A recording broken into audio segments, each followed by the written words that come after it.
Assalamualaikum warahmatullahi wabarakatuh. Saya Atika Khoernisa dengan NIM 191720120 ingin menjelaskan tentang penawaran tenaga kerja.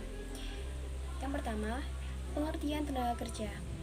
Penawaran tenaga kerja adalah jumlah tenaga kerja yang dapat disediakan oleh pemilik tenaga kerja pada setiap kemungkinan upah dalam jangka waktu tertentu. Yang selanjutnya adalah keputusan untuk bekerja. Dalam teori klasik sumber daya manusia atau pekerja merupakan individu yang bebas mengambil keputusan untuk bekerja atau tidak. Bahkan, pekerja juga bebas untuk menetapkan jumlah jam kerja yang diinginkannya. Teori ini didasarkan pada teori tentang konsumen, di mana setiap individu bertujuan untuk memaksimumkan kepuasan dengan kendala yang dihadapinya. Trade-off adalah situasi di mana seseorang harus membuat keputusan terhadap dua hal atau lebih, mengorbankan atau kehilangan suatu aspek dengan alasan tertentu untuk memperoleh aspek lain dengan kualitas yang berbeda sebagai pilihan yang diambil. Opportunity cost atau biaya peluang adalah biaya suatu kesempatan yang hilang sebagai pengorbanan atas pilihan lain. Dengan demikian, trade-off dan opportunity cost berbeda namun saling berhubungan. Dalam menentukan pilihan dibutuhkan pemikiran lebih agar pilihan yang diambil tingkat efisiensinya tinggi. Tingkat upah dan tenaga kerja. Tingkat upah dan jam kerja. Salah satu faktor yang berpengaruh terhadap penawaran tenaga kerja adalah tingkat upah.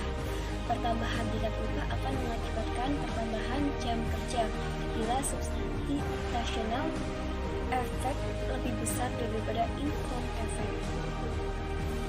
Tingkat upah tersebut biasa dihubungkan dengan jam kerja yang harus diambil seseorang dalam bekerja. Hubungan antara tingkat upah dan jam kerja tersebut disebut dengan kurva penawaran tenaga kerja. Yang selanjutnya adalah kurva penawaran tenaga kerja. Penawaran kerja dipengaruhi keputusan seorang apakah dia mau bekerja atau tidak.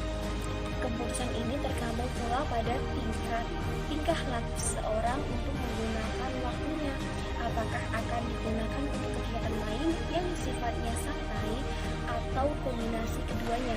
Apabila dikaitkan dengan tingkat upah, maka keputusan untuk bekerja seseorang akan dipengaruhi oleh tinggi rendahnya penghasilan seseorang. Apabila penghasilan tenaga kerja relatif sudah cukup tinggi, maka tenaga kerja tersebut cenderung untuk mengurang yang dialokasikan untuk bekerja. Hal itulah yang menyebabkan bentuk dari kurva penawaran membelok ke kiri atau yang dikenal dengan backward bending supply curve. Jangka pendek dan jangka pendek penawaran tenaga kerja. Penawaran tenaga kerja dalam jangka pendek merupakan suatu penawaran tenaga kerja bagi pasar di mana jumlah tenaga kerja keseluruhan yang ditawarkan bagi suatu perekonomian. Sedangkan penawaran tenaga kerja dalam jangka waktu panjang merupakan konsep penyesuaian yang lebih lengkap terhadap perubahan-perubahan kendala. Jadi kesimpulannya, penawaran tenaga kerja adalah jumlah tenaga kerja yang dapat disediakan oleh pemilik tenaga kerja pada setiap kemungkinan, upah dan jangka waktu tertentu. Menurut Anata, penawaran terhadap pekerja adalah hubungan antara tingkat upah dengan jumlah satuan pekerja yang disetujui oleh pensuplai untuk ditawarkan. Yang pertama, banyaknya jumlah penduduk. Yang kedua, jam kerjanya presentasi penduduk yang berada dalam angkatan kerja. Yang ketiga,